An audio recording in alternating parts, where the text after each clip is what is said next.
But so we're live right now. So, but yeah, I usually just go to the EOS Telegram channels, and I think yeah, EOS Blocksmith Telegram channels is a good one to promote. And I'll probably have to go to all these other ones as well. I just go to the main EOS channel, and you get people that check that out, and but other than that, I think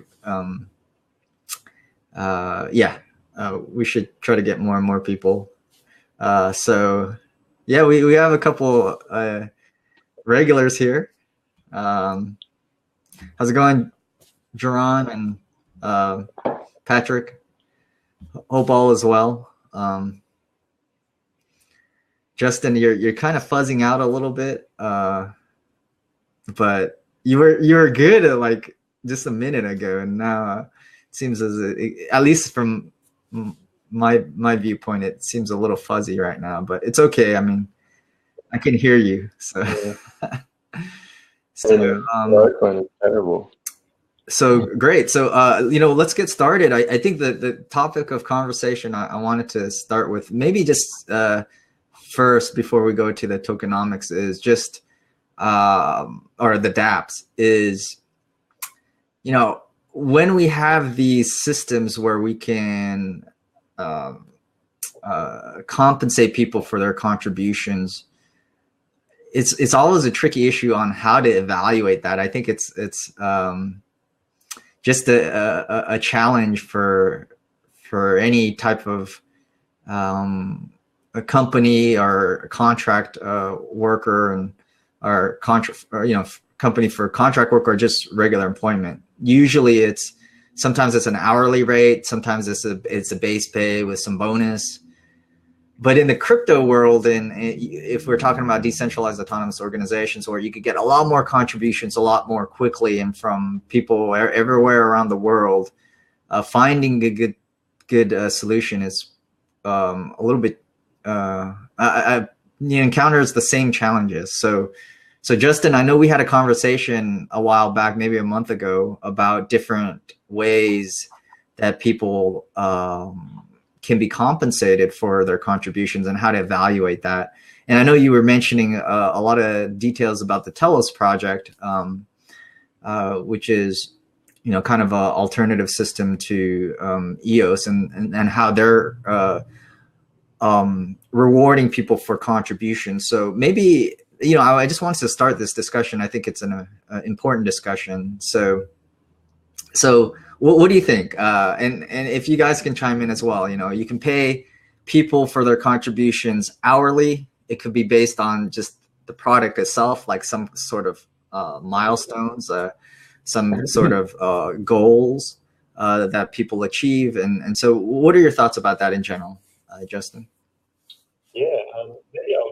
Maybe I'll go over. Sorry, you might need to mute your mic. Maybe I'll go over the slice and pie model and kind of describe how that works, because it's kind of an interesting one that not everyone is familiar with. So on Telos, we're gearing up to launch kind of a brand new EOS.io blockchain with some kind of governance improvements. There's several like programming changes or engineering changes, and it's been over a couple of months, and in order to kind of compensate people for the work they're doing, we've decided to use this model where for every hour that you do, you enter it into a system, and that gives you slices. And we've given those slices at rates that have been predetermined by professionals in the kind of industry of setting, hourly rates. I forgot what the compensation experts, I think they're called. So we've actually kind of had the right people on board to say. And so basically it's based on the US rates for, say, a senior engineer versus kind of an average engineer versus maybe a beginner engineer. So they're at certain amount of rates. So if the average engineer or senior engineer gets $58 an hour, I don't know what it is, but we've got that in the system. So if they get 58 US dollars, then they get 58 slices per hour that they work on Telos. And so everyone contributes their work, and over time it adds more and more slices to the system, to the point at which we close off or freeze the system, because the work is completed, and then we can launch. So at that point, you look at kind of what percentage you have. It might be 1% of that pie, and we've set kind of I think it's 18 million telos that is dedicated to this bounty pie. So if you have 1% of the pie at the end of the day, you will get 1% of that 16 million, which is only, I think, less than 5% of the total supply. You will get that 1% of that 18 million, basically. So it's a really good way to kind of allow people to get a predictable amount of benefit from their efforts. And it seems to be working quite well. I think where there is a challenge is kind of the method that you use to record. We've had some kind of conflicts where, for some people, they feel they should be able to report every hour they work on Telos, no matter what it is, versus others who want to kind of say only particular things are considered chargeable hours. And, there's pros and cons on either side. On one side, you're not delivering contributions. But on the other side, if you nickel and dime too much and you make it too arbitrary what is chargeable and what's not chargeable, then it gets incredibly confusing and difficult and time consuming to actually charge for your hours. So yeah, it's been an interesting experiment. Overall, I think it works quite well. And yeah, it's interesting to compare it to the methods that we currently use in the general industry. Yeah, you were talking about, you can have hourly rates, but, are those always fair? And you know what I mean? Sometimes there's maybe not enough upside to actually delivering awesome work. So yeah, there's other parts to our slicing pie model, such as kind of extra bounties for achieving certain things, like getting an exchange on board or getting a DAP on board to Telos. So they actually compensate for those kind of bonuses for really, really good work that adds a lot of value. Yeah, that is interesting, and yeah, that's it's great. I like the model. Is fantastic. I actually wrote a blog a few years ago about how to slice the equity pie, and it's cool that it's the same concept of that. But then the question though is you add all this up of contributions, of hourly contributions, but there is no value, at least it doesn't seem at this point, of what those tokens are. These are just tokens, and it's a percentage of tokens, right? And I think that's fine. But it's just kind of an interesting, I guess, it's just interesting to compare that to, I think, a typical organization where you don't have a market value yet. And you still have to do that if you, kind of are in a traditional startup with a private company that is not public and doesn't have a liquid value yet. In crypto, you can get that liquid value more easily, more quickly. So in fact, if you did have a trading mechanism for those tokens immediately, you could put a dollar value on these tokens, right? And that would correlate with that would just actually be able to be exchanged just for immediately for the amount of work that you did, right? So you could almost get a cash value for their contributions that's equivalent to like what the equity value at that point is. So I think there's definitely advantages there. It's just funny in the beginning though. It's like you have these 5 million tokens, no one knows what the value is, but you're still just getting a percentage of every, all the contributions relative to their dollar dollar amount relative to everybody else. and then you figure out, okay, in the end, is it worth a dollar, like, you know, or a lot more than a dollar, or a lot less than the dollar that you were actually putting in, right?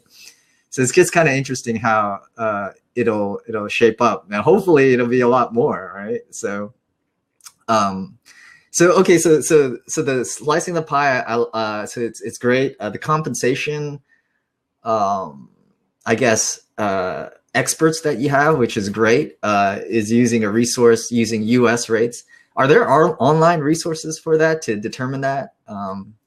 I've used AngelList to get a gauge of like what people are getting paid for startup employees, you know? So I've used that. They kind of give you bonuses, kind of a little bit equity, and just a salary rate. I thought that was a good resource. Is there a good resource that, you know, kind of the compensation experts have used online, so people can maybe use that as you know, a reference? Yeah, I'm not exactly sure how they do it, but I imagine they kind of might use something like Glassdoor or several job sites that do record those numbers, or maybe they survey people. It's some sort of statistical analysis. But, you know, then the other aspect is that, you know, who's to say those rates are even right? I mean, I guess it's just a supply and demand in the market generally gives those rates. But then when dealing with crypto, of course, like a lot of the kind of programming languages or expertise that are involved are very, very unique. So you need to adjust those rates up, because not many people have both the C++ experience, but they also have kind of the knowledge of working with EOS IO. So Yeah, there's it's a very high demand area that is probably at a very high premium these days. And so you're right too. Like when you get hired by a traditional company, this is what you negotiate. They probably have this compensation information and a range, you know, low and high, and like a bell curve. And then it's your job to say, hey, you know, this is kind of like, sure, it's average, but for XYZ reasons, you know, I deserve more, right? And you know, so it's a process, it's a negotiation process. There's probably a pretty significant range of values you could go from, you know, maybe even as high as 50%, you know, as from the low to the high, or maybe even 100%, you know. so it's kind of interesting how that works. So, but that's good that you know you have experts in that area to help identify that. So going back to that, the hourly versus a milestone. I mean, so it seems as though the milestones are just for very specific events.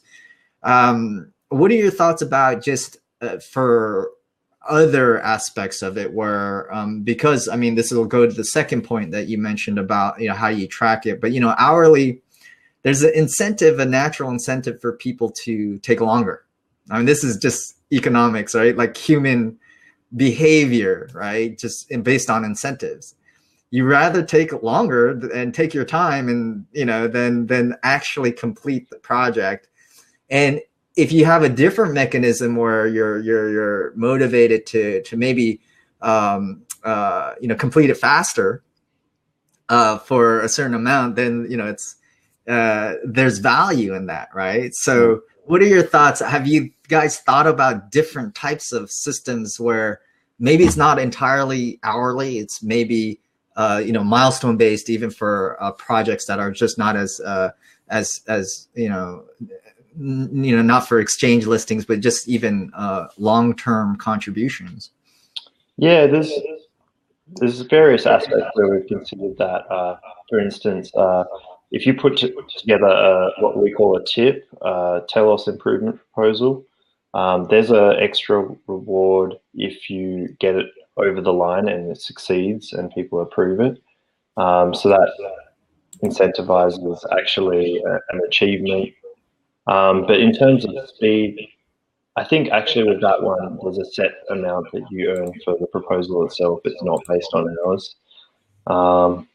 But there's the overarching fact that the value of the Telos token itself,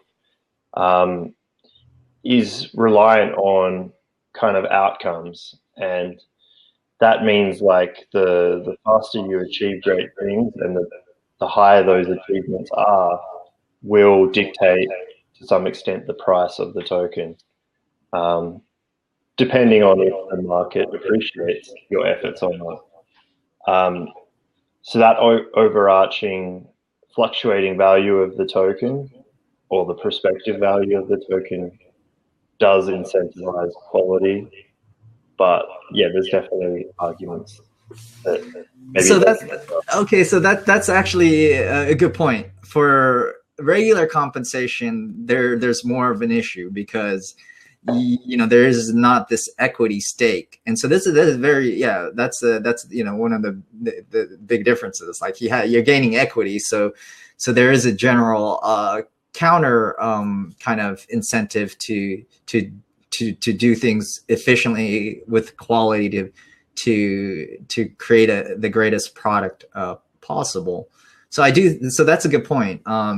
So yeah, it's interesting how that works out. I'm thinking more of an eventuality where it's going to have a liquid price in a liquid market at a certain point in time. And then you're probably going to have to kind of adjust your metrics to pretty much be equivalent to a dollar amount at any given point.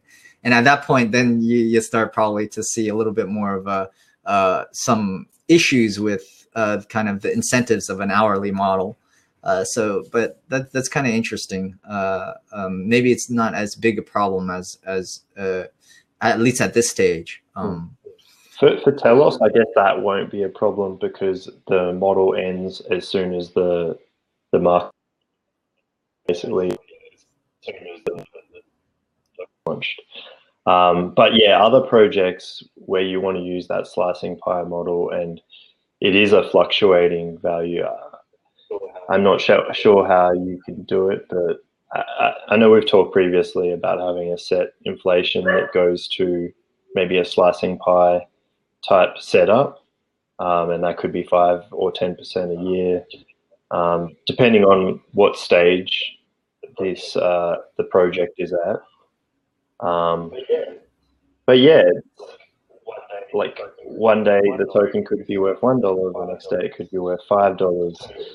So if it goes up, then people will really want those to gain slices, and then there's that issue of, are people faking their hours or other incentives not aligned properly anymore? Yeah, it is interesting too, because this is an infrastructure project, and it's just 5% of the distribution is being I guess rewarded in the early stages. And in a typical company, you actually have 100% with a team of 3 to 5. You start with 100%.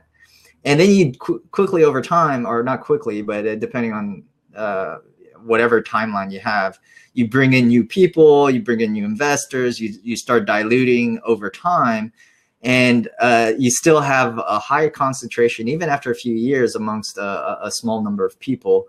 The eventuality is that after maybe 5-10 years, you become public, and then you have a lot more investors, a lot more interested in, and the slice of your pie shrinks, of course, but the value of the company is supposed to be that much more. So even if you have a smaller percentage, you have a larger value in the end. So it's kind of interesting how this model is a little bit different, where everything is issued up front. There may be an inflation rate, and same thing with DApps. They issue almost all the company up front to everybody, and maybe take 10-20%. And then that's it usually. And there's maybe some inflation rates in some projects, maybe some don't have it. But in a typical company, it's like this small private entity that's 100% owned by a small group of people, but it diversifies or dilutes over time and becomes decentralized over time. I actually like the traditional model that way. There's a natural, it makes sense. When you have a project like this, when you issue everything all at once, it could make sense as well, but there's no kind of growth factor built in, other than maybe a small inflation rate. and relative to the actual starting point, it's the inflation rate is not that well, maybe not as significant, but anyways, it's kind of interesting to compare, because everything's just, maybe the big thing is that everything is upfront. You get all this capital upfront, and typically a normal organization would just raise 250,000. Yeah, no pivot either. Like you're stuck, as Jerome has mentioned, with all this money, all this capital. You can't really, you have this white paper that you're obligated to, that you can't really change or pivot. And in a small company, you just start with a smaller amount, let's say 250,000, 500,000 seed round. And then you could, there are changes, you make moves, like, and this flexibility there, and you're not having to have this huge war chest up front. And you incrementally have to prove yourself as well. It's not like, all this money's up front and you could, do what you want. And you probably lose incentives after that too. And that's what happens in a lot of ICOs, where they get a lot of money and they're done, right? There's not like, okay, the early bird, or like the early founders and whatnot. And this is what happened. A lot of people in the ICO space has just retired. They're done, right? and no one's, no one's really picking up these projects. And there's many reasons why, these companies and organizations aren't making it, aside from this. But I think this is a very big factor. And Jerron says, yeah, most successful companies pivot 4+ times. There's big pivots, there's small pivots, and at least the medium sized and small pivots are quite often. There's many. You can't, even something like Apple and Steve Jobs, you could probably say that at least there's been small and medium sized pivots. They probably did the best job of not pivoting, but there's probably been at least small changes. And it's not like you have this white paper and it's, you got everything worked out. But then on the flip side, there's so many companies, like in the lean startup method, it's all about pivoting. It's all about testing and experimenting and not having the answers up front. And that's one of the biggest trends in the startup world, to accept that idea that we don't have this immaculate vision. So anyways, what do you think about like the idea that, hey, we're doing this all up front? Compare that to the small kind of progressive model. And this applies to DApps that we're going to be evaluating, right? Because it's all like this model that everything's up front, right? It's not an incremental approach, and pivots and whatnot. Like, how does that affect the entire system? Like, what are the pros and cons? So definitely, I think we're actually going to see a lot more pivots. With EOS.io and I guess Steam and BitShares, we've seen like the advent of the governed blockchain where you have that ability to pivot. But I guess to date, we've only seen kind of minor pivots. We have that ability to constantly vote via the block producers for certain changes. But traditionally, we see only kind of more minor adjustments. But, in talking to some dApps, like I was talking to the Karma founder, and it sounds like they have some acceptable level of pivoting as they see how things evolve. And actually, last week when we were talking to Tribe, it sounds like they have some expectation of pivots and seeing how things go. So I think that's exciting, because I think we have seen in the startup world that it actually is proven that being able to pivot is actually a good thing and not a bad thing. So I think investors and users need to come to accept, and also kind of businesses need to kind of explain that things might pivot. Like, if you believe in the idea and the vision and the people behind it, you should, purchase the tokens. But, there has to be some accepting of things changing and things not working out.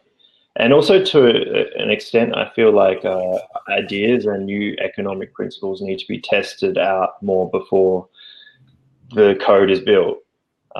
So even just doing a centralized mock system that people can participate in with some centralized control, just as like training wheels while the model is being tested out. I think that's going to be important, because we're just doing crazy experiments now. And, you know, you don't, like, to use a metaphor, like if you're going to build a house, you design it on paper and you make changes, you know, you have an architect. And because the reason you do that is because, you know, if you want to put the toilet in one room or a wall in a certain place, it's expensive to chop and change and go, oh, actually, I don't want the toilet in that room. Or, you know, you can't just, like, engineering time is expensive as well. So we need to mock things up. We need to play things out. We need to use all these soft methods to work out if what we're doing is a sound economic model or not. Otherwise, these ICOs are just going to burn through cash as they did in 2017. You know, writing a white paper that was set in stone and then sticking with it even when it shows that it's not working at all. So, yeah, that's my opinion there. Yeah, no, I agree. That's a great analogy and example. You know, just and we're using a lot of resources to build this out without having enough kind of more cost effective testing outside. You know, whether it could be centralized or whatever, some other alternative to testing out some of these ideas. So it's kind of a big bet without, like, you know, and tying yourselves to these big kind of big bets. So back to the idea. So, okay, so the essence of it, and this is kind of my contention, is that the essence of the beginning, where it's a white paper, it's an idea, and it's the same thing as in a startup world. You have this idea that's going to change the world, right? You know, where you know, right now in the ICO space, you kind of sell the idea and then get all these investments and all these participants, people engaged. There's it's a little bit upside down in terms of what we just discussed, that everything's up front just based on the singular idea. What do you think, in a traditional world, when you do that, you have, okay, a value that, and people are putting a value on this idea all up front and putting all the money and being kind of engaged, I would say, just as investors, right? Because they're kind of investing in it, right? And probably users, but more as investors first, because people don't really think about, like, using these utility tokens, like, a lot less, I would say, right? Think about that aspect. They think of being kind of investors that, you know, where they can gain on the upside. So thinking about that, an ICO, let's say, raises, let's just say for now, $10 million, right? A project. How much of that value is in the idea? And in this context, at least a white paper, which is, you know, you have an idea. Then I think the second there is put the idea on paper. So you have, you know, you can reference and you can describe this idea. So you have this idea, broad idea. You have this white paper, which is the kind of, at least the design of the idea, and with probably some vision kind of statements along the way. What is the value of that, right? Initially, what do you think the value of that is? And it's kind of interesting. For in the startup world, it's the same. You kind of have to say, okay, what's the value of this? What can I come and present with as an ideas person or the founder of this project? You know, if I could put a number on it, like, how would you put a number on these kinds of ideas? How would you evaluate it? How would you evaluate just that, and maybe just the white paper together, the idea and the white paper together? What value do you kind of initially put on that to compare with the in a regular market? Like, do you have an idea, like how you would go about? Yeah, I think it's arbitrary, really. Like, the market just has to decide if it's worth what they say it's worth. Like, I mean, an idea or a white paper. I mean, let's go back to that example that I gave a few weeks ago with Elon Musk and the Hyperloop. When he released that idea as a paper, that idea is probably worth $1 billion because it's Elon Musk and everyone has a lot of trust in his vision. So there's certainly a lot of value there that the market sees. But yeah, it's really the only way to determine it is to let the market determine it. And, you know, if the founder decides to utilize a slicing pie model, if they set what their white paper is worth at a too high a value, then no one will decide to contribute to that project. So I think there's no possible way to actually determine a value other than to let the market decide if they agree with that value or not. So it'll play out. Yeah, and it's interesting because when you do an ICO and the public ICO, you kind of get that, and you know everything was probably way inflated, but you could get that value kind of pretty soon. I mean, quickly. Like so, if you had a 20%, let's say, just as an example, 20% for the founders, and the founders, let's say, assume that they own the ideas, like the founding team, let's say, all together. So it's not a one person, but so 20%, and they raise, let's say, 20 million, right? So 4 million is just for the white paper and the idea, and at least the team that's structured currently. They could leave, they could do. There's no kind of incentive to actually to even continue the project. So you almost have to say just the idea in the white paper itself. If you raise 20 million and you get 20% of it, that's 4 million. That's what the market is giving you guys for the idea, regardless of whether you're going to stay or not or complete it. So it is interesting. That's true. There is like this instantaneous when you do an ICO. I'm wondering though, when we evaluate these projects, we want to know, is that idea worth 4 million, or is it worth 1 million? Or if you want to be a good investor, you say maybe 250,000 or whatever. You know, you want to be able to analyze that from a business perspective, right? Okay. So it's kind of interesting, and the market is going to determine it. And maybe today it's going to be, you know, it's going to be far lower than it used to be, right? It probably, you know, 10% of what it used to be. You know, what was valued at an idea in white paper was valued at 4, 10, 20 million is maybe worth like a tenth of that right now, just because of the way the markets are overall determining some of this. So, but it's kind of interesting because what I want to identify as a DApp. So I say, if you want to create a DApp that takes a more incremental approach and uses the traditional methods of saying, I'm going to get a 250,000 seed or 500,000 seed, you can, you know, they can say, I'm going to put a certain value on it. And that's, you know, that's how you could think about it. Say, I give a valuation of 1 million or 5 million. That's how it works in Shark Tank. That's how it works in VC world. You give a value, and that's what investors decide on. It's not as public. It's not like an ICO, and there's not like that kind of confirmation. It's more confirmation in a small group of investors that say, hey, you're worth X amount. I think let's negotiate. I'm going to value you at 2 million, not 5 million, and give me 10% or 20%, like whatever. Everyone watched Shark Tank, right? So that's how it is, right? It's valuations. Like it's a process to negotiate what the value of the company is, and what percent you're willing to give up, right? So to raise that money. So what do you see? Do you see ICOs?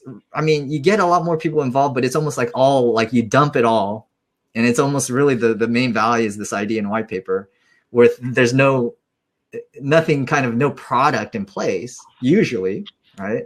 There might be some MVP, but so do you see a process where there's a more of an incremental approach, or do you see this idea that, hey, there's this, you just dump it all like we have been doing, and letting the market kind of decide the pricing, but it's almost like there's not this continual incentive mechanism to like a vesting schedule or anything like that. And it's like, you just have, you know, just a system where people just contribute in and out, and there's not like a more structured approach as we have in the startup world. What are your thoughts just in general about all of that? Like maybe you know, like white paper, you know, evaluation, the approach of progressing, and yeah, just how it compares from the ICO world. Oh, sorry, I think you're cutting out a bit, or maybe I'm cutting out a bit. But you do make some good points there. I mean, firstly, like the market isn't always right. Sometimes the market thinks that something's a high value in 2017, and then they've totally changed their mind in 2018, and it's like a tenth of that value. But yeah, also, yeah, there sometimes isn't enough incentive for people to continue on and actually execute on their idea. And I think as investors or contributors to this ecosystem, we need to just get smarter, which I think we are doing. And, you know, if we don't trust the people that are involved, we need to just not invest. But yeah, I think people just need to be more accountable for their own decisions to invest in projects. June, are you still there?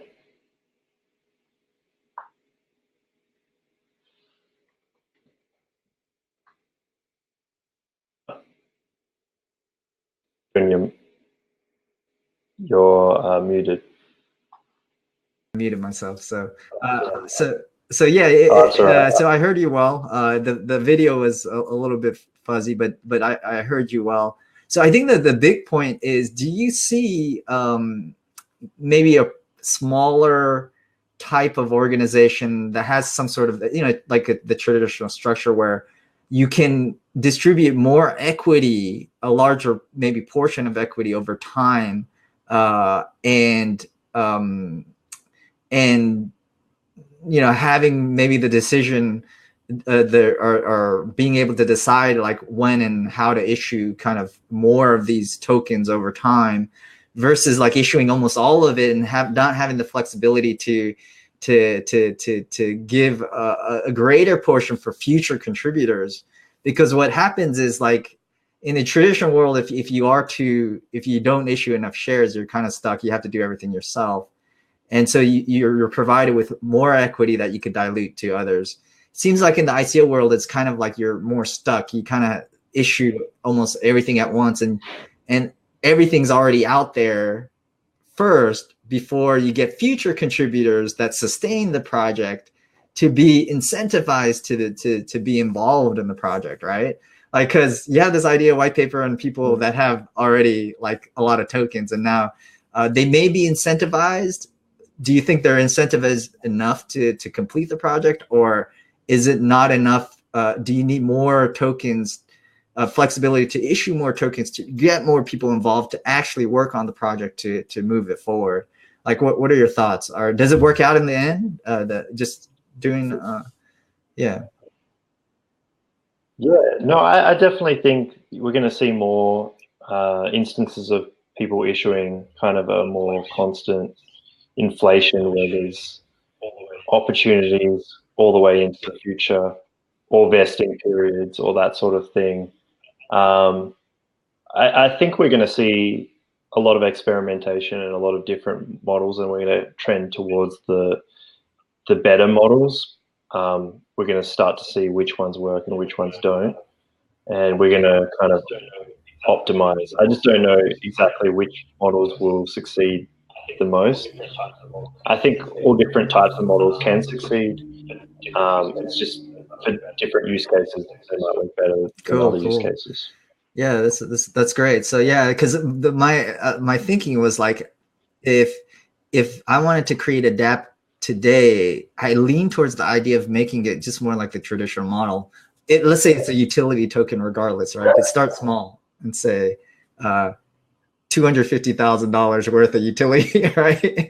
And then get a smaller number of investors, and then start distributing for those that actually contribute create a system, not be even have the ability to be flexible about when or where to issue those new utility tokens.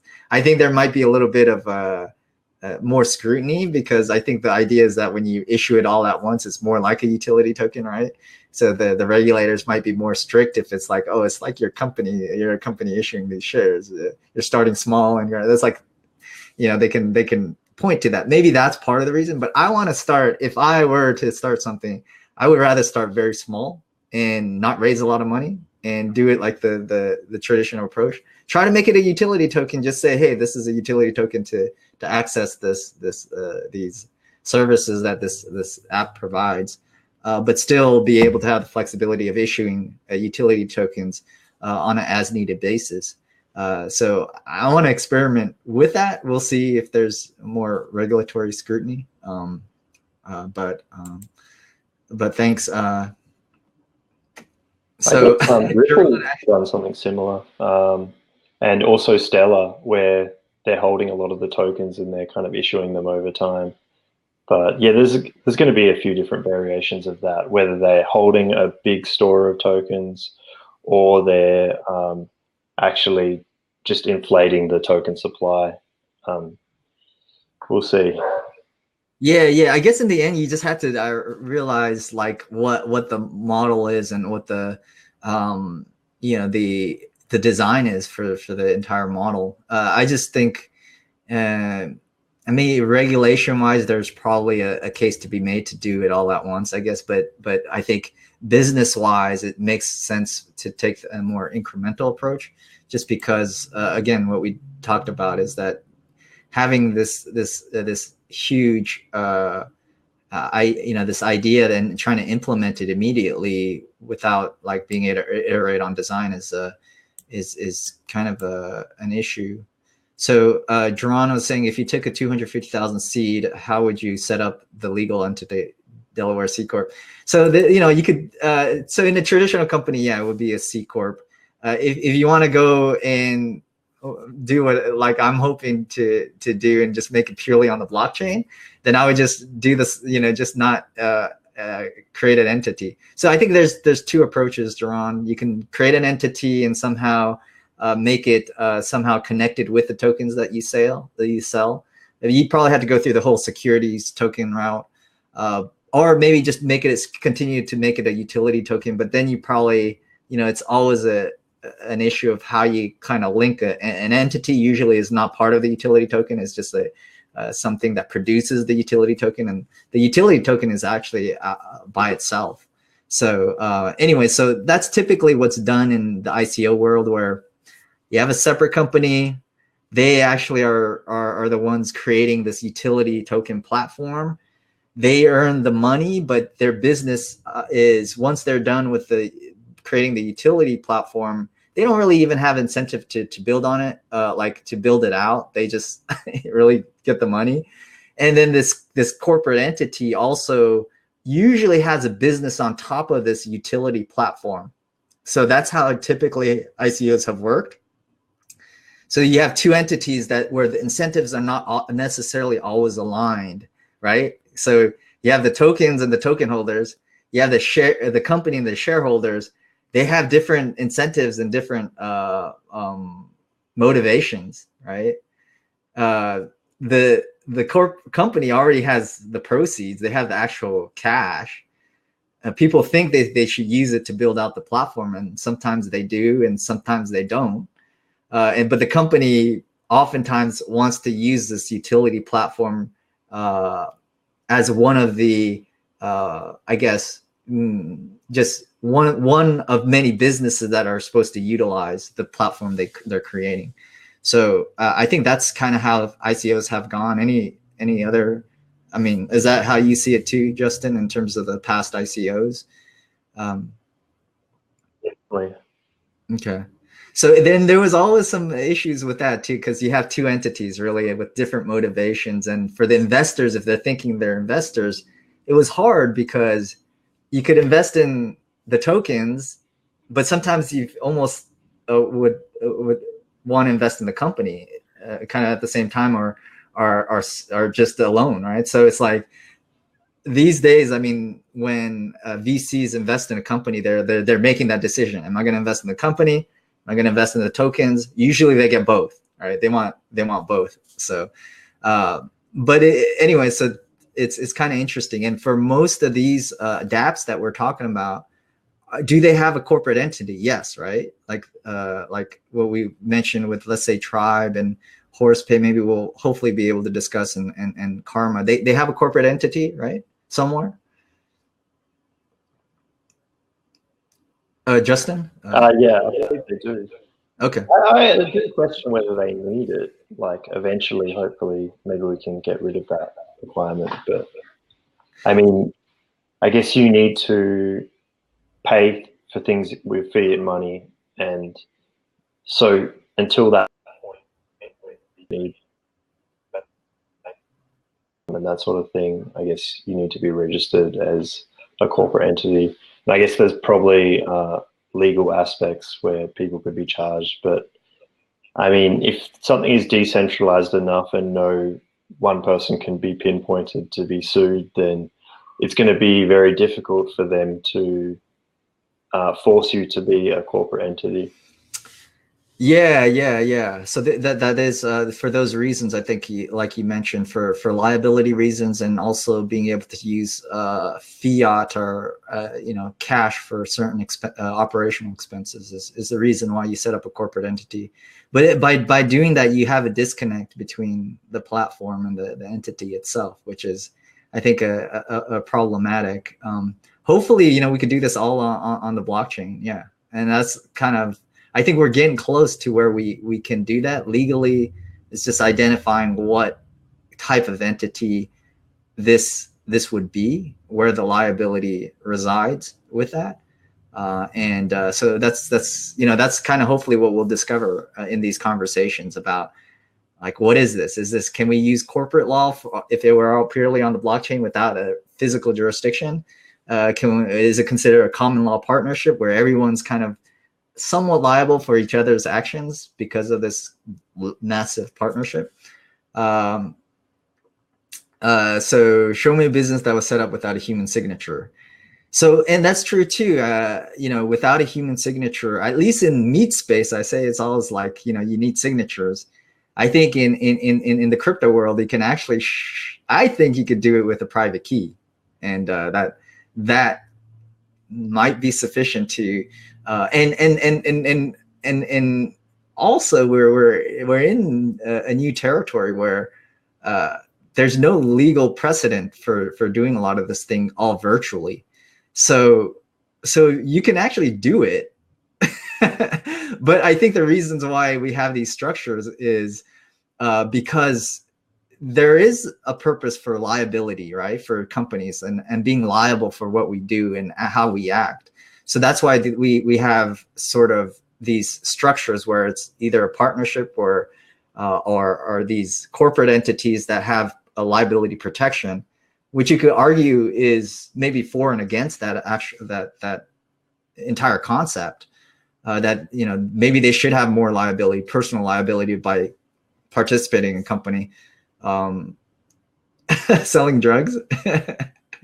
Yeah, I mean, yeah. So, and there's questions about that too. And like, yeah, I guess for those that are illegal in many countries, some drugs, for if you subscribe to freedom, ideas about freedom, maybe that's maybe drugs are okay to be sold anymore. But in most countries, yeah, it is illegal. So we have we'll have issues that'll be problematic in many areas. But these are issues that we can kind of like we'll have to learn and discover, I guess. Hopefully by doing. I feel like just going for it regardless. But then looking out for the customers, like always knowing that there's this liability for reasons, right? Like yeah, if it's drugs, like it may harm people, right? Then you have some sort of liability if you sell something that can harm someone, right? So there should be some liability there. So hopefully people will stick to first businesses that are less that have less liability, right?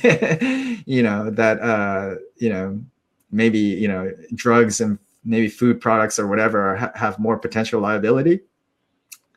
But then others are probably have less liability, right? You're just doing, you know, computer stuff, social media stuff where, I mean, what can people say? Like, like, hey, you hurt me because of, like, you're allowing this message to be sent to me or whatever. I mean, you might make a tiny case for that, but it's probably not like substantial. So anyway, so I don't want to digress. Sorry guys, I want to answer all the questions, but we wanted to at least cover one company, right? What do you think, Justin? Like one company, like yeah, we should cover a company. And yeah, like Horus Pay was like the second, so we could do that, and Karma next. But Patrick says in the Crypto Valley in Zug, Switzerland, a lot of startups are in LLC form, and the FINMA regulator see the utility token as the beginning for platform, with dApps, and later on a utility can be converted to a STO token. Token offering. So let me reread that and try to interpret that.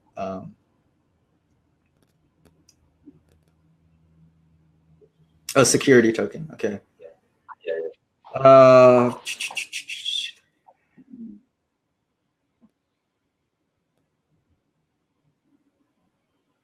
So you're saying a utility token can be converted into a security token, or like I know in the US it's actually the other way around as well, where you can start as a security token. I think Filecoin is an example, or you know, where it's kind of a security token that eventually turns into a utility token, or at least exchanged for a utility token.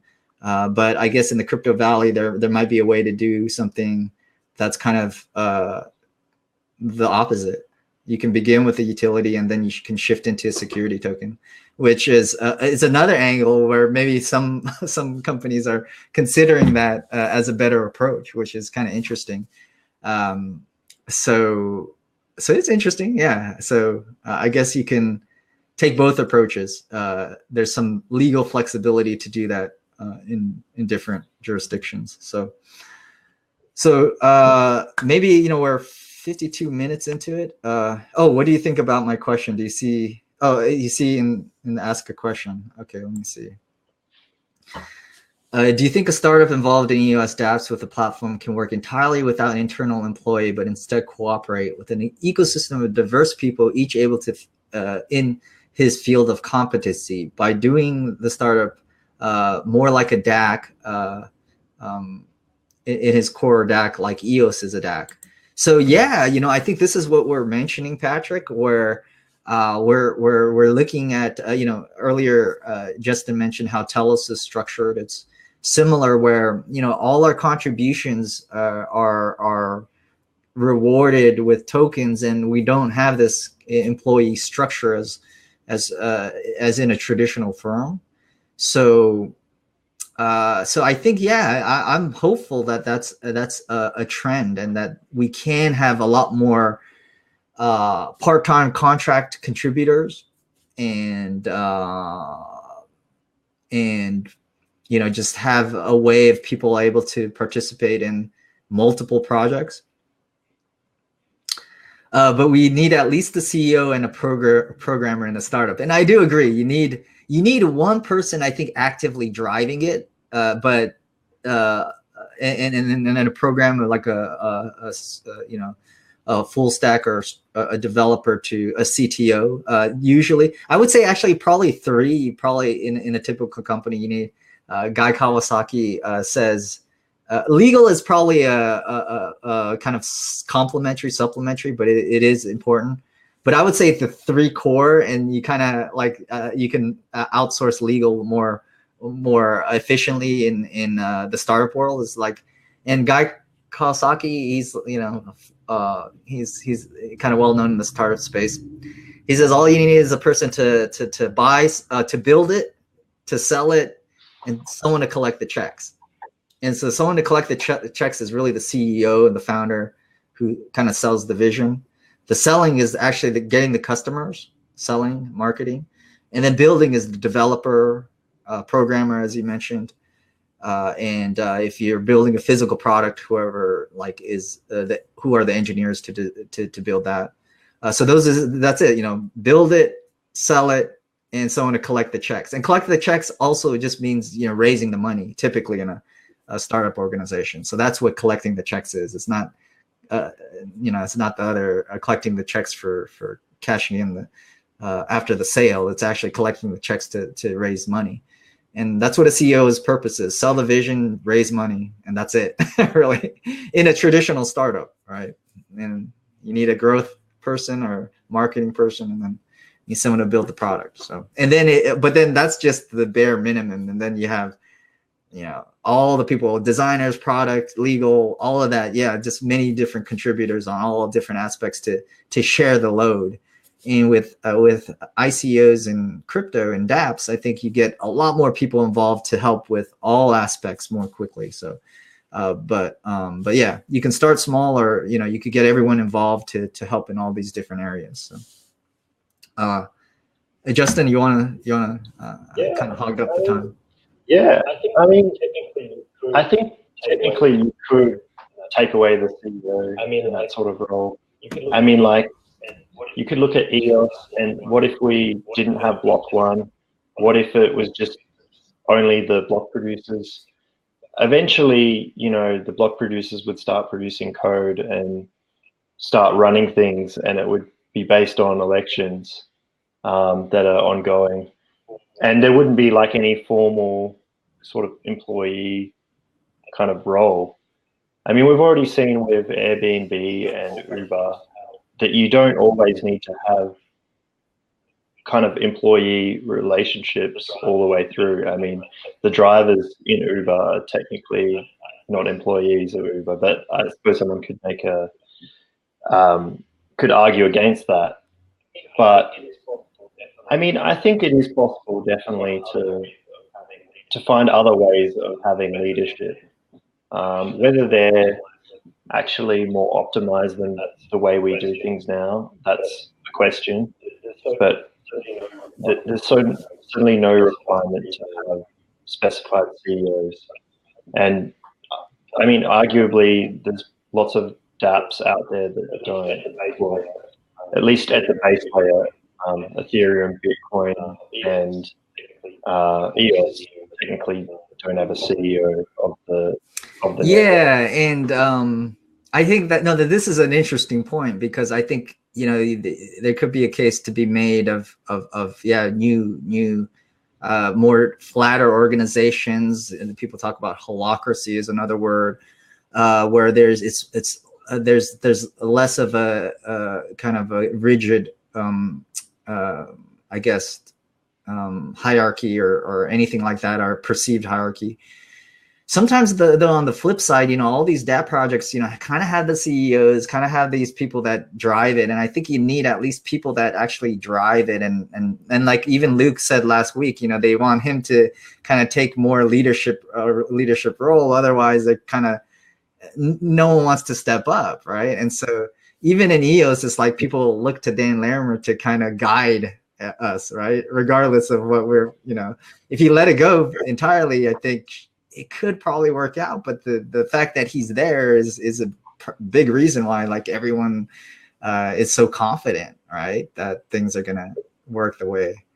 I mean, it's sort of evolving there. We don't have like specified leaders.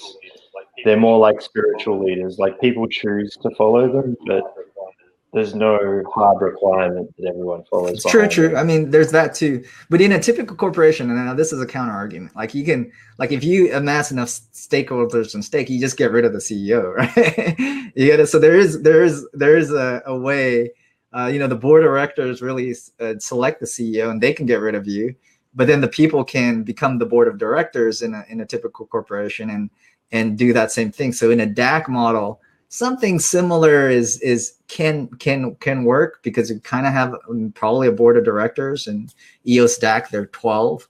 In a traditional company, there's 3.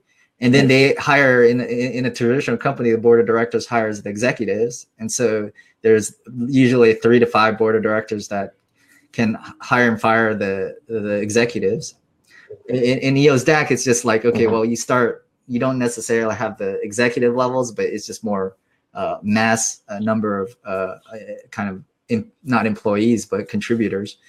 And so it is different, but you almost like you see the parallels and like, and then yeah, yeah, it's same exactly. But different. It's like it's the same, but it's more liquid. Like it's like the EOS block producers. Technically, you could consider the 21 block producers that are in power at any given moment sort of the board of directors of EOS. And you know, on any given issue, someone might be a leader that everyone is getting behind, and they're sort of the CEO type role for that instant. But the difference is it's so much more liquid than a normal system in that at any given second, they could just get fired and a whole new board of directors can go in. So it's the same, but it's just more fluid than what we have. And I agree with that. That's a great point. And then, but then you can always counter like, okay, well, is stability sometimes a good thing as well? Where it's like, if you were a CEO of a company and you had to kind of make decisions on the whims of the market, there's actually some danger there where you're not looking out at a 5-10 year horizon, and you're really, and that's what happens in companies. So anyway, but anyway, sorry for like, I'm just like thinking, okay, well, there's probably like, it's kind of a balance, and there's like these tough decisions, and there's like pros and cons, and it's just, you know, trying to identify that. Like, so I mean, that's, you know, it's tough. It's like, I believe that there's so much more benefit, but we have to be careful about like trying to isolate, okay, where the biggest advantages are. And are there kind of reasons why like some of these maybe traditional systems make some sense? So, so I think, Patrick, what do you think about airdrops compared to ICOs? You know, that's another, Patrick will probably hold that question off to another topic. We'll probably just do an entire topic on airdrops, because I think that's a big, you know, it's a trend, and I think we spoke about it before, but yeah, we'll hold that off, Patrick. Hopefully, you know, the next couple of episodes we'll address that. But do you want to just go, like, if you guys like, hopefully the Horus Pay, just so that we kind of have this routine of like at least evaluating projects? What do you think? I don't know if we have enough time. I mean, we could. So Jaron, do you want to just keep going with the discussion, or do you want to just do, because, you know, we can we're in the cool. So but just discussion, or do you want to go to Horus Pay or some of these I'm open. Cool. We can do cool. So yeah, we'll just be consistent, I guess, trying to get this. I know we're an hour in, but hopefully we can do it in, let's try to do it in half an hour, I guess, or 20 minutes. So all right, cool. Sounds good. Let me pull it up. I'll let you, Justin, if you want to screen share like maybe the white paper, and I'll kind of look for it myself, and then we'll go from there. Okay. Let me screen share.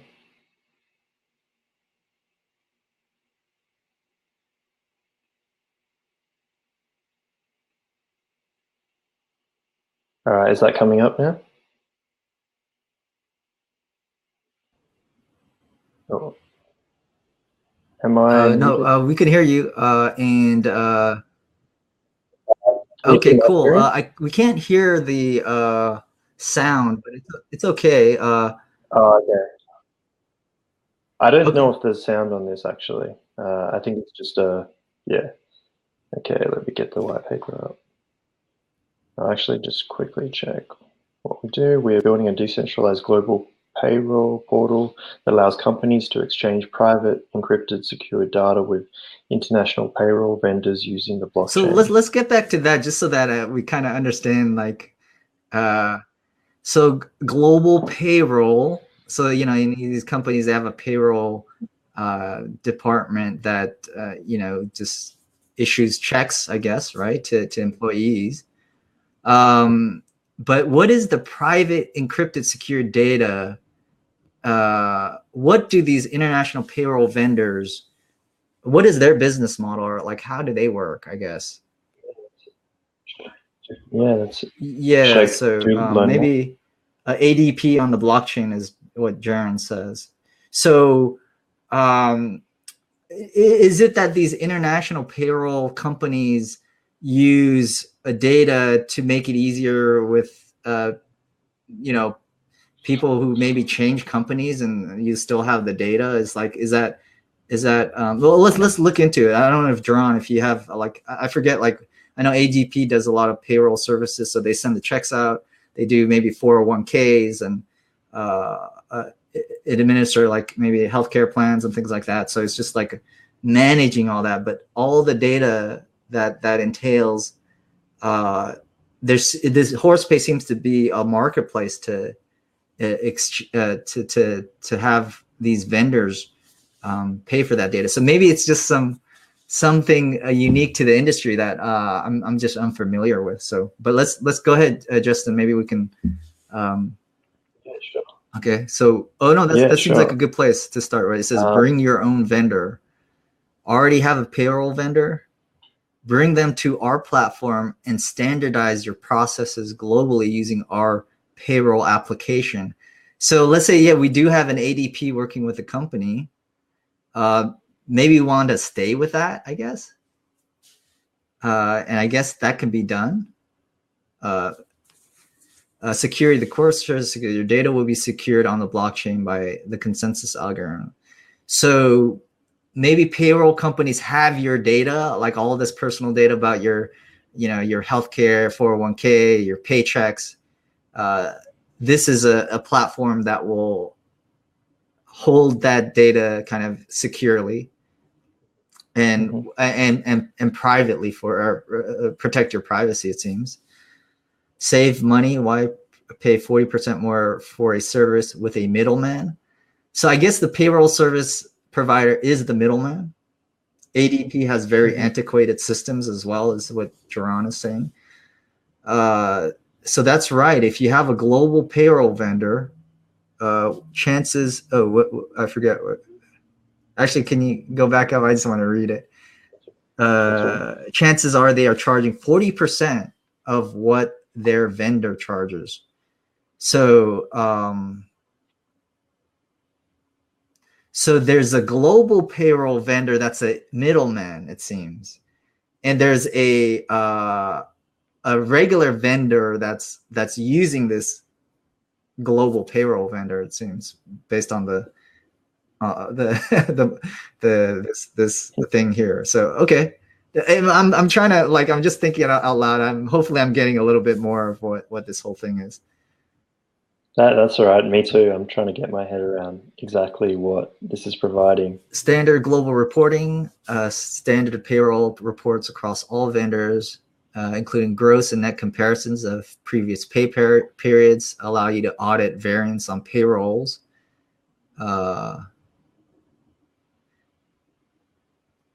So, okay, so this is maybe, okay, so maybe I'm always thinking from a consumer perspective, but, as a business, you need these vendors, right? And so it seems as though there's, the company is not, I'm always thinking like, yeah. So anyways, these are for companies, right? On average, Jaron has something that he's sharing. He says, on average, basic payroll processing has a per employee or per check fee in addition to the base account fee. While base account fees vary widely from one provider to the next, you can actually pay anywhere from $20 to $100 per month, plus an additional $150 to $5 per payroll run for each employee. So as a business, that's quite expensive, 20 to 100 a month plus for each employee, plus $150 to $5 per payroll run. So that, yeah, so as a business, when you have, like, I'm at a stage where like the startups I have don't have to deal with a whole lot of that. So, but this is good to know that as you expand your employees, Justin, do you have more experience in terms of as a company payroll?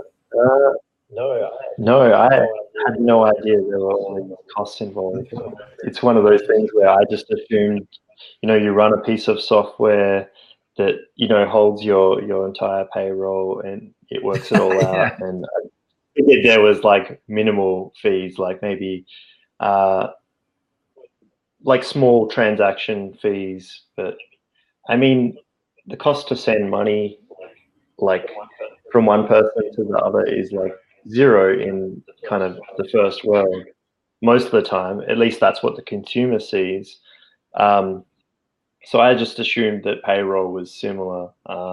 If you're paying someone at least within the same country, there would be minimal fees or no fees at all. It was mainly the cost of that management software, which I knew did cost, a certain per head amount or a package amount.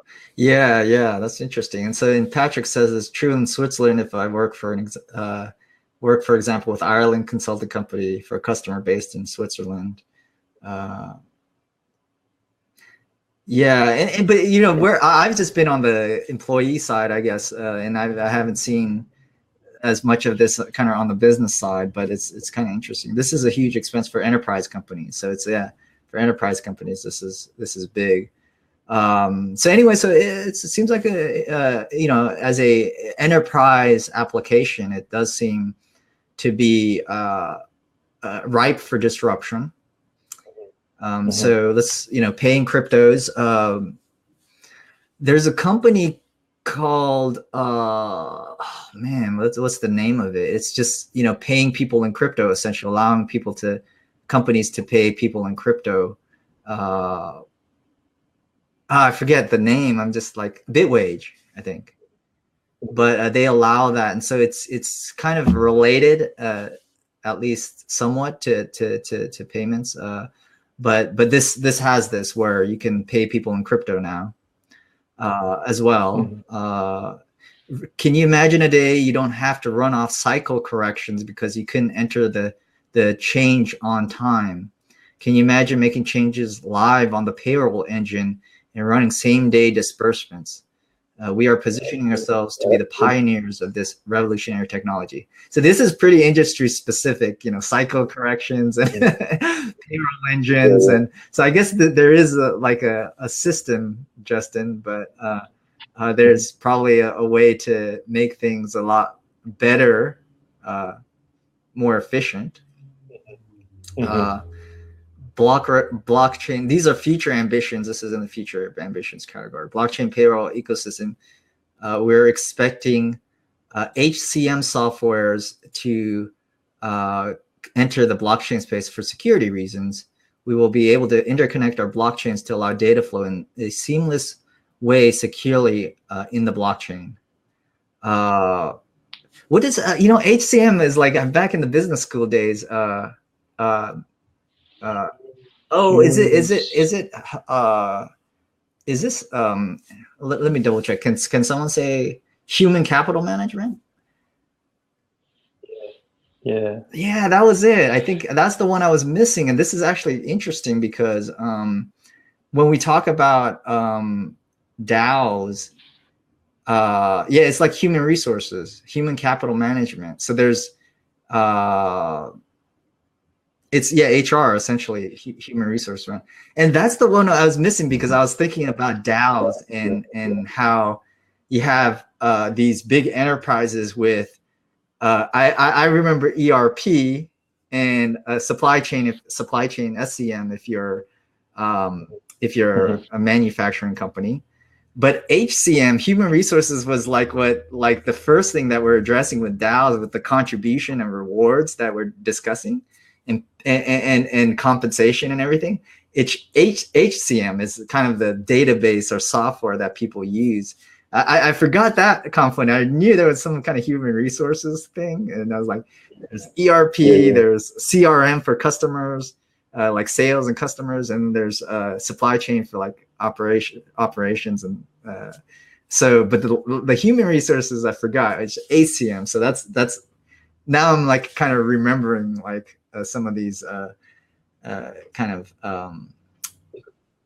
Isn't there HRM though? Maybe it is. Maybe it's HRM. HCM. Maybe HRM is another term for it. But we did look it up, and it seemed to be HR, right? HCM. Yeah, maybe HRM is the field and HCM is the piece of software that you utilize. I'm not sure.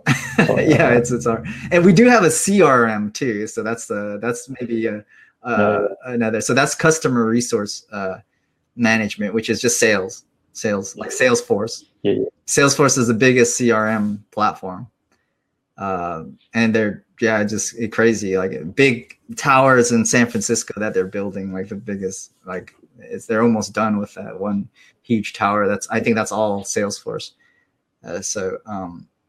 Customer relationship, customer relationship manager, not customer resource. I'm sorry. Thanks Patrick for so management, like Sugar. Then Sugar is another one. That's a open source Linux one, I think. Sugar CRM, vTiger, Microsoft Dynamics CRM, Salesforce. So the Salesforce is by far the largest, I think. All right. But well, let's get back to Horus Pay, I guess. So this is a lot of learning about, like, this is kind of interesting because in a DAO, I think this is relevant. You know, how much are we saving by just creating a DAO that does payroll management and HCM, right? Human resource, because how does that compare with like what we're discussing? Because you have these payroll cycles, and in crypto, it's kind of like, you know, automated, it seems, in somewhat, right? You probably have some manual. So do you mean HCM like Horus Pay can replace an ICO? Well, more so just the HCM, like there's a couple of points. I guess we're talking more just startup DAOs and like how they automatically make HCM easier.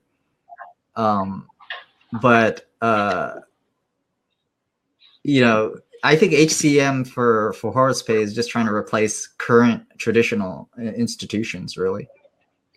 Right, Justin? Yeah, I think so.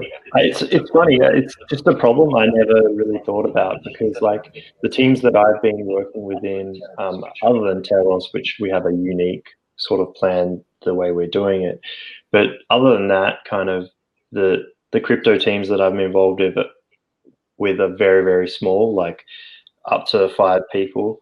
And in that case, you don't really need this type of software. But this is really looking long and at the fact that, you know, these sort of organizations are going to get bigger and bigger, and you're going to need something very practical like what we have in the, you know, the centralized world to manage it properly.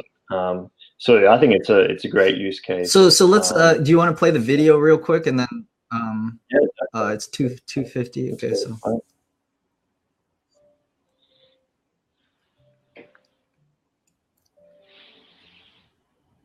is there a sound or no sound? Oh shit, there is sound. Is it not coming through? Yeah, if you might need to do like maybe unplug your headphones and. Okay. To be honest, the sound is just music. Okay. If I unplug my headphones, I feel like it will just play through my speaker and reverberate through. So we probably don't need the sound per se. So let's just read the captions, I guess. Additionally, they need to learn multiple payroll systems for each country, even if they outsource their payrolls. So can we maybe start just from the beginning? So just like our 5 seconds in. Do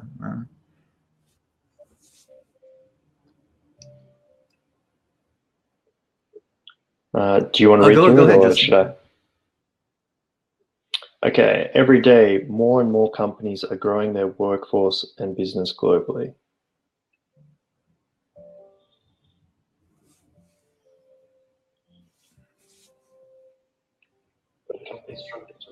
But companies struggle to maintain control of their payrolls, dealing with foreign laws and regulations.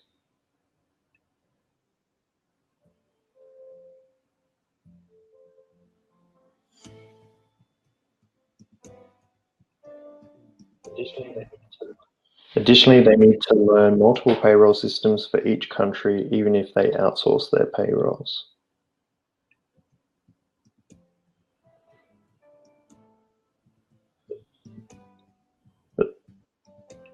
The payroll team will have to manually enter data for each country, leaving room for errors that could totally mess up their payrolls. A global payroll provider will take advantage of the middleman, taking huge markups, triangulating communications, and bringing no value.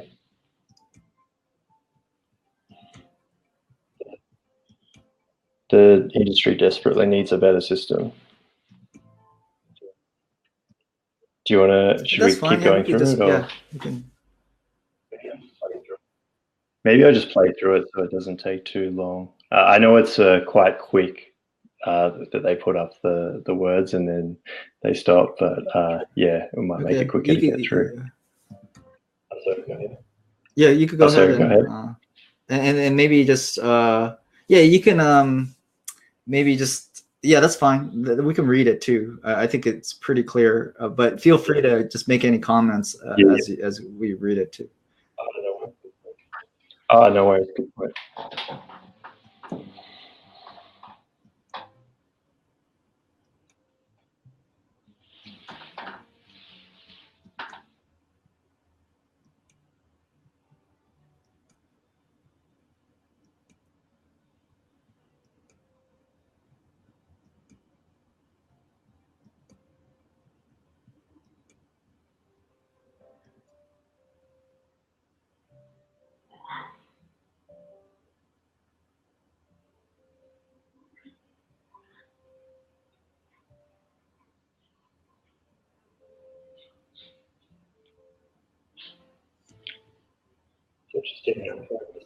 It's interesting. I find this a very word-intensive presentation.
So it's great. A lot of things there to process, but in terms of so yeah, it's great to learn more about the global processing system. They do seem like they're going to start with payments in crypto, which I think is a good thing for maybe it just provides a lot of efficiencies in the first place. And then they said that it's going to convert into fiat layer, but I think that in itself, it's maybe that's kind of the area also what Bitwage is doing. If we can have like an EOS version of that, I think it seems like a good business model on there. Geron says, I see two value props: service level agreements, SLA monitoring with the smart contracts, and this eCash token that they spun up to pay employees. So the token and the SLA monitoring with the smart contracts, and he's actually pointing out to a GitHub repo, which is great. Mel says, corporate companies will love this. Patrick says around the world. I like the idea it's global because that's where I think the opportunity is. There seems to be a lot more problems to be fixed globally. So do you want to just go through the tokenomics real quick, Justin? Maybe in the last, we'll maybe try to do it in 10 minutes, like just go through the, so let's go through this. So everyone, if, you can, I don't know if you could zoom in, but we should put the link on the website, or you can download the white paper. Let's go to it, I guess. Tokenized payroll. I'm looking at the. Should I just look for the tokenomics? I know they did say they have a video on it. We could watch that. So real quick, it says total supply is 1.2 billion. 900 million is airdropped to EOS holders. 300 million to the Horus Foundation.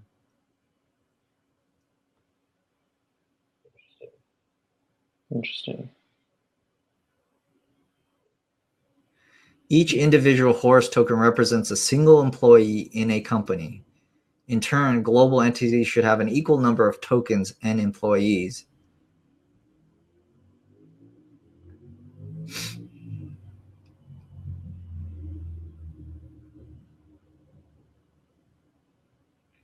So I guess, you know, the employee is 1.2 billion is essentially the number of employees that probably are just close to the number that exists in the world, I guess, is my guess of how they got to the 1.2 billion.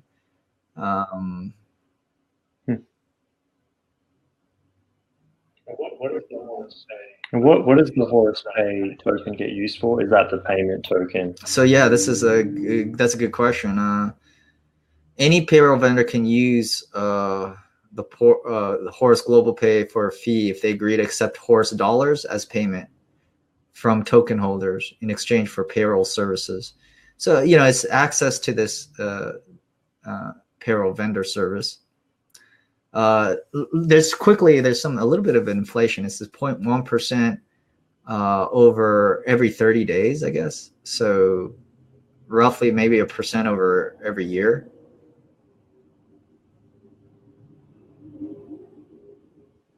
Until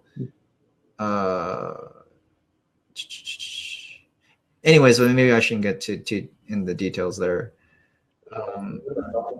Yeah, this is a complicated one, isn't it? What else? Let me know. I'm just going through it. If does like I'm going through it. Does anybody? I will participate in this airdrop. This is a payment tokens for Horus. So yeah, yeah, I think it seems as though people, if you're an EOS token holder, I assume you can somehow claim it or somehow have to do something to earn or you know, get the airdrop. Let me see. So let's go. There's a roadmap. It's a pretty short white paper. What do you think? It's actually 5-6 pages. Is that what you guys got? Yeah. It's got a roadmap.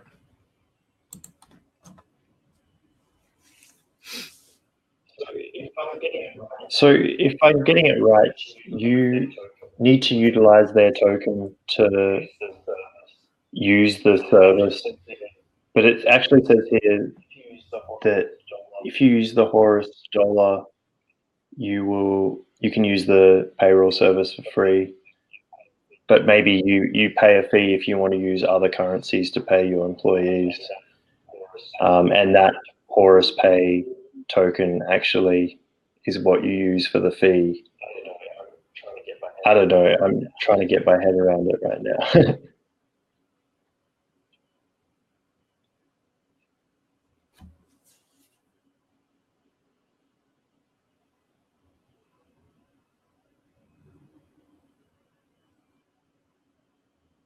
So there is a Horus dollar, but it has to be accessed from token holders somehow. Or so I guess there's a benefit for token holders that have you know, access to these Horus dollars, right? So yeah, it'd be interesting to know the details of that. So maybe, you know, the utility is somehow proportional to the dollar amount, right? Based on the market prices of the utility token, like how much Horus dollars it's equivalent to, and how much of that you need for the services. But I'm wondering if you know, is there you know, if you buy Horus tokens as a vendor, it's almost like if it appreciates, then it's going to be, it's going to cut their costs. Otherwise, is there probably some fee to just use Horus dollars maybe? So the alternate option is for vendors to acquire 1,000 Horus dollars payroll node. It's the vendors to acquire $1,000 payroll node. So there's some kind of payroll node that you can also purchase. I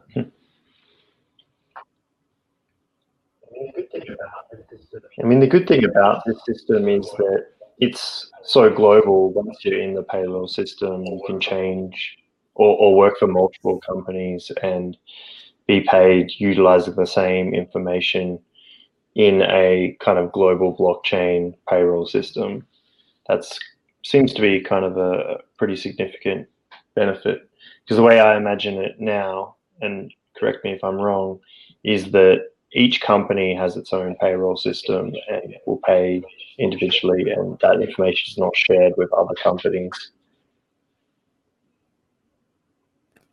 Oh yeah, sorry. Like I was. Oh no, that's fine. I think I was reading. The Jerome says the airdrop already happened. GitHub shows an example of a small pivot that renders this white paper somewhat invalid. So eCash is not mentioned in the white paper. That might be the Horus dollars, is it? Maybe, Jaren? So Justin, can you repeat before this? I kind of was like a little bit. Can you repeat what you said just before? Yeah, sure. I wasn't really referring too much to the tokenomics, just the benefit that because this is a global blockchain system, potentially the same data could be accessed by multiple kind of vendors, whereas in the current world, you have your data inside, your company's payroll system, and if you start working for another company, they need to re-add all your information. Like there's definitely a benefit of this being so global, whereas currently it's very localized. Yeah. Okay. Gotcha. Yep. Yeah. I think the global nature of this is kind of one of the keys. I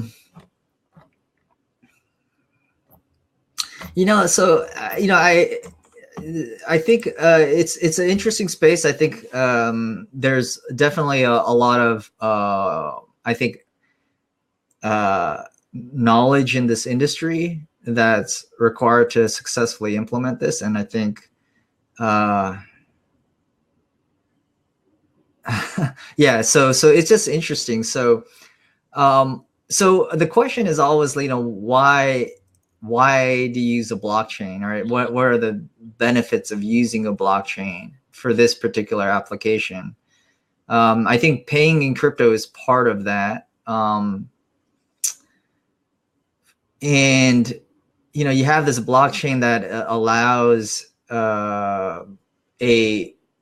removes the middleman for, I guess, these vendors that usually you'll have in this area, where you have a global vendor that can, take or holds a lot of valuable information or private information. So you're trying to decentralize that. Oh, definitely. I think, for me, it's the speed of payments is obviously a lot faster with crypto. The fact that there is that need for a management platform specifically for crypto, it doesn't exist. So that's also there. And obviously it sounds like it's more efficient in terms of management, because I guess it could utilize smart contracts and that sort of thing to work out payments. But what I don't understand is the tokenomics is kind of confusing, and that might be off-putting to potential payroll people. But maybe this is something that I just need to read over a couple of times and familiarize myself. Generally, I prefer like models that kind of are very simple to explain, because that's going to have a considerable effect on the uptake of this system. Yeah, you know, and I would let's start with that, because the high level part of it is and also the distribution, which is always kind of the starting point. So yeah, maybe like what you mentioned, as from the business standpoint, we need more clarity. But if you airdrop 900 million tokens on just us holders, right? What are we getting out of that? Like, what are they getting out of it? And, you know, what are the contributions are we going to make to reciprocate, right? Like, so, okay, hey, I got some airdrop tokens. Most people, when you airdrop, and we'll discuss this in the future, they just sell it. They get it and sell it, whatever the market is buying and selling this at. So you're distributing kind of this share in this ecosystem. Has a value, and it's good for marketing, right? Right. You say, hey, all these people are at least actively engaged in it, but 900 is quite a lot, right? It's 75% is airdropped, 35%, or 25% is in the foundation, as Patrick mentioned. So that's 25%. So let's say, you know, so this is okay. This goes back to the whole idea. Like, once it gets liquid, let's say it's you know, someone's gonna say it's like the market's gonna say it's priced at whatever. What's 5 million? I'm going to give a 5 million valuation just as an example, right? 5 million divided by 900. 1, 2, 3, 1, 2, 3. So it's going to be 0.56 cents on the market, and that's going to give it a $5 million valuation. I'm just saying early stage, whatever. It's just giving an example, the hypothetical. So let's say this is to make it easy. Let's say 1 cent. All right, once it's trading in the market for 1 cent. So at 1 cent, they distributed 7.5 million to all the users, and people are just selling it and saying, okay, it's like 7. So I'm wondering where the incentives are there for people to contribute to the project. Maybe other side from marketing. So people are buying and trading and selling it for a cent, let's say. So now you have Horus Foundation that really now has from this airdrop and liquidity discovery phase, their 300 million tokens will be worth 2.5 million, right? So that's kind of what the foundation has to actually complete this project, right? Within tokens, right? So first of all, that white paper and idea is worth 2.5 million in this scenario. This is a purely hypothetical. 2.5 million as a business, they give you a little bit of seed round. So you don't have to complete the project, right? It's like all ICOs don't have to complete the project. You could sell all your tokens and then that's that. But I'm assuming that there's good faith and, you know, that's what, you know, they want to implement all of this, right? Which, yeah, we assume so, right? We're just assuming that's the case right now. 2.5 million to kind of produce this project. I'm wondering if they're going to maybe distribute it to smart contract holders and other things. It's not a whole lot if we're looking at, let's say, a valuation, unless it's over, like, you know, significantly over in the 20s of millions, which it's, I think, in the ICO market, it's really hard to get to that point, right? I think most you know, Everpedia is at 40 million in market cap, and they have one of the biggest reputations, right? So in this market, you know, we'll see what that is. But well, how else do you see the tokenomics? It's like you have a business model. The first part of the tokenomics is really to fundraise and have kind of capital to use and reward contributors to make this project work. But if it's only, let's say, valued at, let's say, 10 million, right? It almost has to gain enough traction to validate even more, but they don't have any more tokens after that, right? They only have the 2.5 millions, and maybe their tokens will appreciate, and that's the idea, that they're only going to issue a certain amount over time.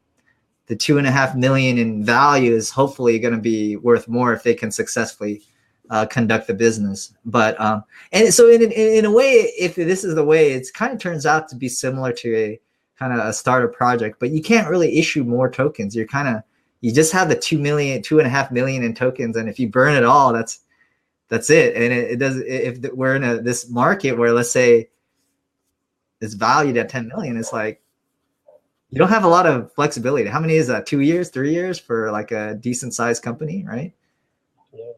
Yeah. 10 employees, let's say, burn rate, let's just say 100,000 a year, 10 employees, that's $1 million a year. So you got 2.5 years if this, bear market kind of persists. Not that much runway. And then you can't, that's just, is that enough incentive, right? To do that. So anyways, I'm making all these speculative hypothetical valuations, but I think at a penny a piece, it's like it's essentially that's 12 million valuation, right? At a penny a piece, right? 1.2 billion.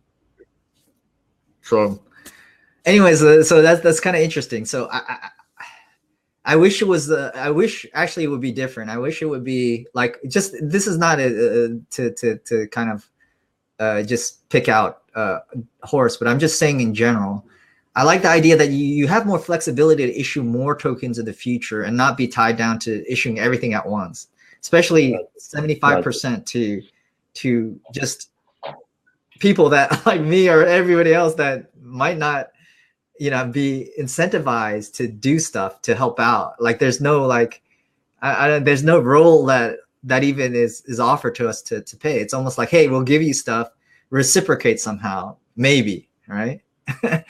and that's kind of, there's a little danger in that. So rather than that, let's say, hey, let's test out the model, do 250,000, do a utility token, whatever, and then have more flexibility to offer more securities in the future, or not securities, but tokens. Anyway, so I was like, I'm going back to but I don't know. We'll see. What's your thought on the value in the tokens are that they are finite. That's what Mel says. Okay, so there is that idea that this finiteness gives it more value, and at least is less probably at the whims of the company to determine. So I do agree with that. No. So I mean that's a benefit, a counter to saying that, hey, distributing it all has some benefits, but do those benefits outweigh the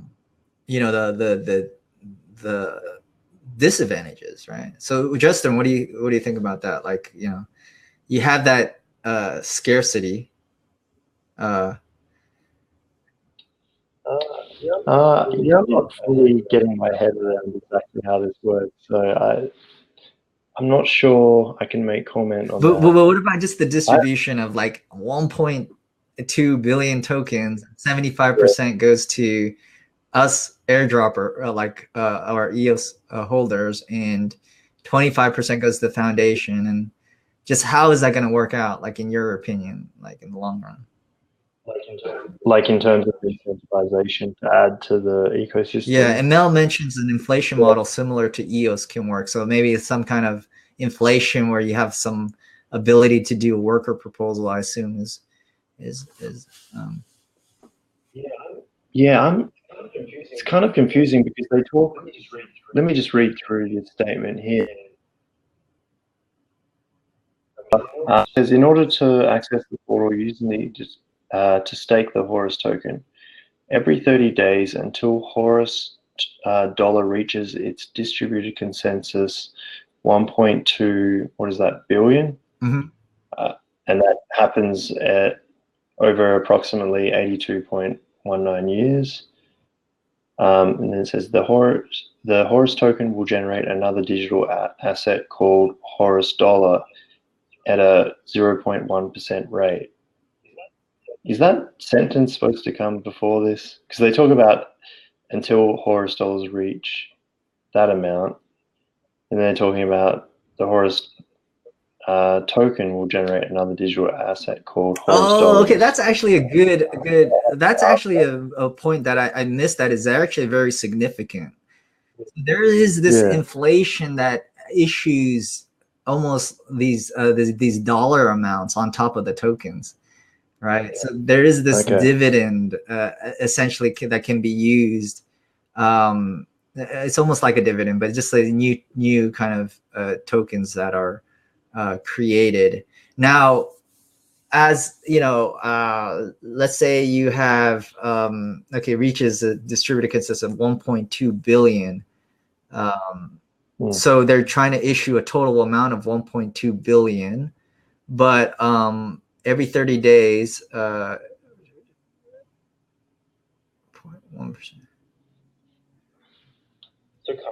So currently, when you stake your Horus tokens, are you getting more Horus tokens, or are you getting Horus dollars?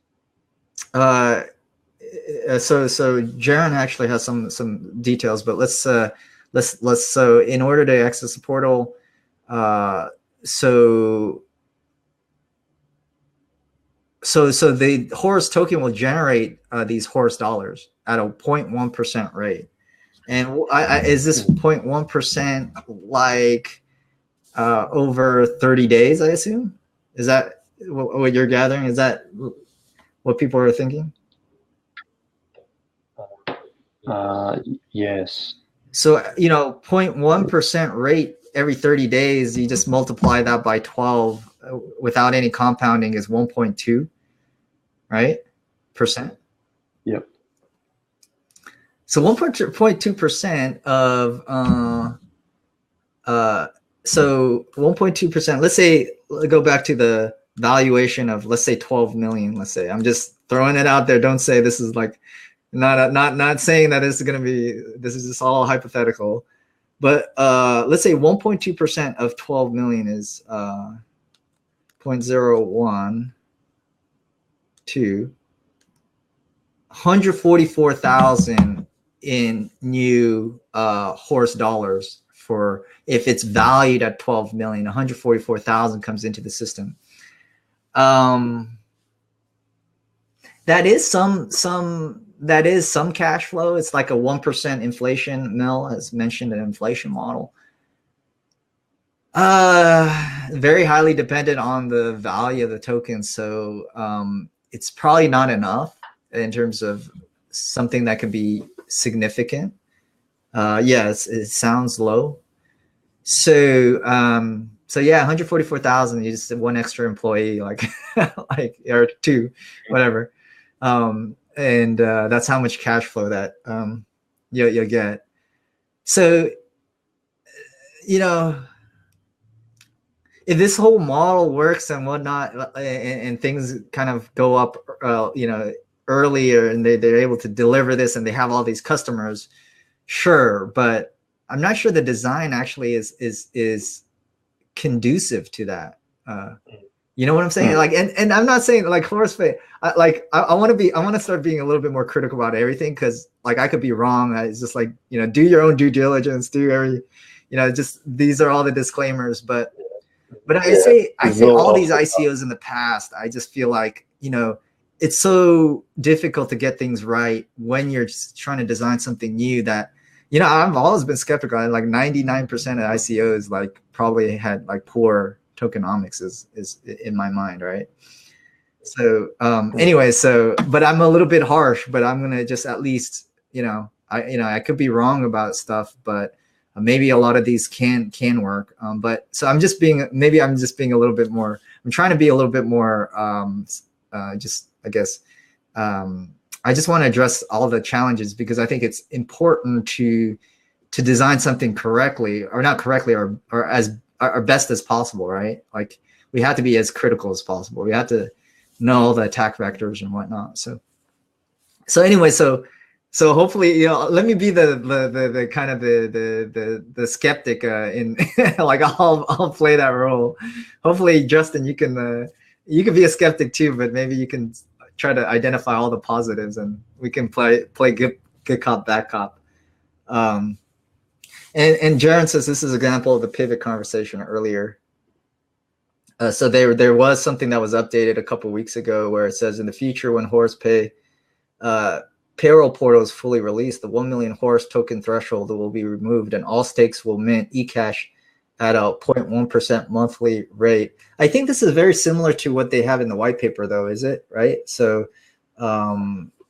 it's kind of confusing, the wording. I'm not 100% sure whether that is continued on the 0.1% or that's only until it reaches the 1.2 billion. Yeah, yeah, I think the eCash is really the Horus Pay, or Horus dollars, Jerome. So yeah, it's for Justin. Yeah, in our example, if the valuation is 12 million, let's say just hypothetical, and it's 1% of new Horus dollars created, that would be about 144,000 in that first year.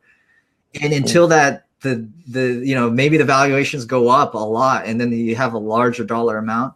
It'll be until they distribute 1.2 billion in Horus dollars is the idea. I actually think that model. I like the thinking behind that. It's kind of a nice creative design, I think, in terms of the thinking behind that Horus dollars. That it's going to be based on a total dollar amount that's created, not necessarily a something related with token. Well, it's actually going to be related with token value over time, but that it's some kind of fixed amount of. So I think it's kind of interesting. It's kind of creative. What I was also confused about at first is it says for 500 employees you need 500 tokens, but there's only 1.2 billion tokens available. So, in theory, if there's ever more than 1.2 billion, it's not going to keep up. But then below it talks about having a 1,000 Horus dollars payroll node. Once a vendor has access, the vendor can exchange data with multiple clients and be listed in Horus Pay's international payroll vendor marketplace for the lifetime of the payroll node. So it sounds like if you collect together 1,000 Horus dollars, then you can have unlimited employees added to your payroll system. And then at that point, you can charge a fee to other kind of vendors to actually utilize the data on the employees that you have, if that makes sense. Yeah, that actually seems like it's getting closer. I think I vaguely understand what you're mentioning there, and I think that probably is getting close to how their system works, where maybe if you have, it's supposed to represent like, one employee per token. And that employee could be on work for multiple employers in the future. There's no, people might not necessarily only work for one employer. It could be 4 or 5. Yeah, gotcha. But if every single kind of payroll or every vendor had to then kind of have a Horus Pay dollar for every employee, then you'd run out of dollars really quickly. But yeah, it sounds like once you have a node, then you can share that with others and you can have maybe unlimited employees on your kind of data system. Yeah, I think you're getting closer to the general structure, and I'm vaguely catching some of those. The Don't worry, I'm only vaguely getting it. But I think and I'm no, it's we'll probably have to get some clarification, but no, I think you're getting to the right direction about just what it's supposed to represent, a token, and how the node plays a role in this system, so that it will encourage people to run the nodes, right? So and so there's these incentive mechanisms to have people participate as a company, or to run a payroll node, I guess.